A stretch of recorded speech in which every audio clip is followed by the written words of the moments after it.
안녕하세요. 네, 안녕하십니까. 오늘 모쪼록 또 바쁜 하루 보내셨을 텐데 이렇게 촬영해 주셔서 감사하고요.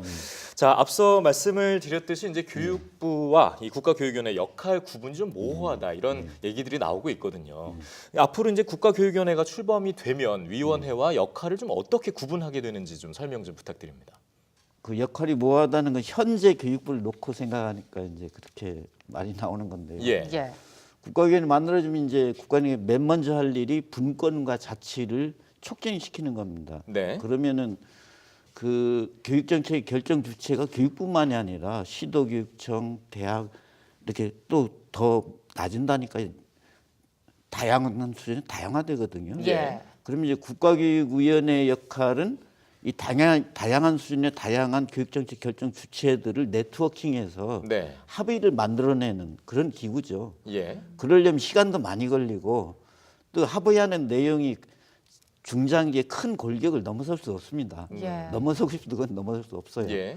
근데 이제 교육부는 집행부서이기 때문에 속도가 대단히 빠르고 효율성을 추구하는 조직이거든요. 그럼 거기서는 이제 정해진 큰 골격의 범주 안에서 단기적인 정책을 결정하고 그걸 효율적으로 집행하는 그런 역할이 명확하게 나눠지고 그건 조직 성격상 섞으려도 섞을 수가 없습니다. 네. 그러니까 분권과 자치를 통한 네트워킹들을 좀 담당할 수 있는 예, 그게 역할을 국가교육의 하겠다. 역할이죠. 예, 알겠습니다. 자, 또 한 가지 또 여쭤볼 게 있는데요. 뭐 앞서 리포트 함께 보셨겠지만 대통령이 이제 위원을 5명을 임명하게 됩니다. 그리고 나머지 여당 목까지 포함이 되면 결국은 이게 정부에 좀 편향적인 목소리를 내게 되는 거 아니냐 이런 우려 섞인 목소리도 나오거든요. 근데 그간의 교육 정책은 사실은 그 정치적 성향과 크게 무관함에도 불구하고 굉장히 대립적이었던 이유가 교육정책 결정 권한이 중앙 부처에 집중돼 있었기 때문이거든요. 네. 그러니까 대통령이 누구가 되냐에 따라서 확확 바뀔 수가 있었던 거죠. 그런데 분권과 자치가 추진되면은 이 결정 주체 다 굉장히 이렇게 다양화되기 때문에 그렇게 대통령이 바꾸고 싶어도 한꺼번에 바꿀 수가 없는 거죠. 그래서 그 갈등 자체가 상당히 완화되리라고 보이고요. 그리고 이제 그 국가교육위원회 앞으로 성패잘 중요한 부분이 전 법률에는 이제 자문기구라고 돼 있는데 그걸 통해서 가령 뭐 국민참여나 국민참여를 통해서 얼마나 광범한 시민사회 교육주체들의 그 힘을 모아내는가, 그 네트워크를 얼마나 크게 하는가 이게 이제 중요하다고 보입니다. 그 힘이 커지면은 거기에 합의된 내용을 정치권에서 그 거부하기 어렵습니다. 그런 점에서 큰 우려는 없다고 보이고요. 근데 이제 어쨌든 이게 그 행정위원회이기 때문에 행정위원회에서 또 일관성이 있어야 되기 때문에 아마 그런 비율을 고민했던 게 아닌가 싶은데 그 비율은 아마 국회에서 그 정치권의 논의 과정에서 조정이 아마 될 겁니다. 어쨌든 그런 우려들을 좀 불식시키기 위한 설득적인 논의들이 좀 필요할 것 같습니다. 그렇죠.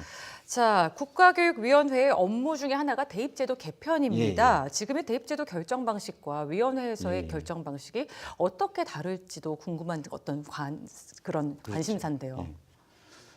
그간의 이제 대입 정책은 상당히 단기적으로 보기 때문에 그 대입제도 자체를 부분적으로 방식을 어떻게 할 건가 이 수준에서 멈췄는데 국가교육위원회 이제 중장기적인 관점에서 교육 전체 속에서 이거를 보기 때문에 가령 입시제도를 어떻게 바꾸든 상관없이 잠자는 아이들 대부분의 아이들이 어떤 것이 깨어나고 어떤 발전 경로 이 대입 경로와 다른 어떤 발전시킬 수 있을 건가 이 전체 속에서 이 대입 정책을 보겠죠.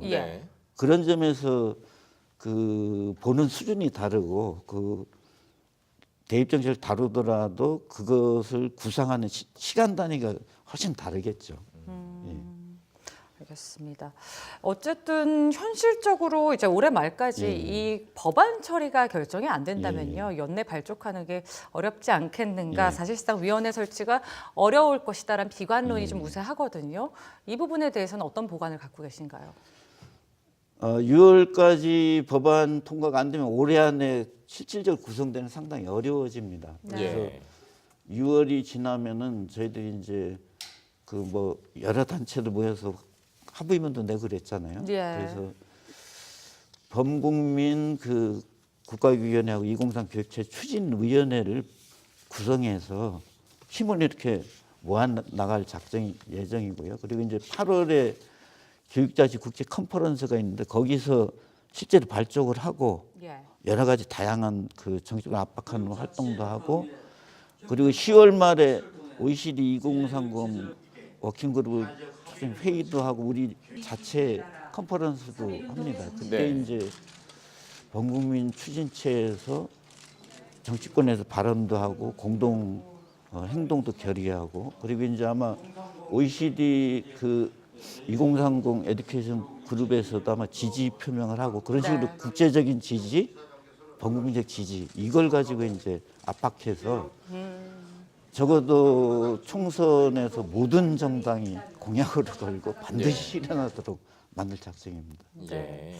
내년 총선 등의 상황이 이제 벌어진다면 아무래도 국민적인 예. 합의가 도출되기가 상당히 혼란스러운 시기가 될 것 예. 같거든요. 그때 그렇게 좀 전 세계적으로 그런 합의들이 이루어진다면 예. 훨씬 더 설득적인 논의들이 가능하지 예. 않을까 뭐 이런 생각이 듭니다.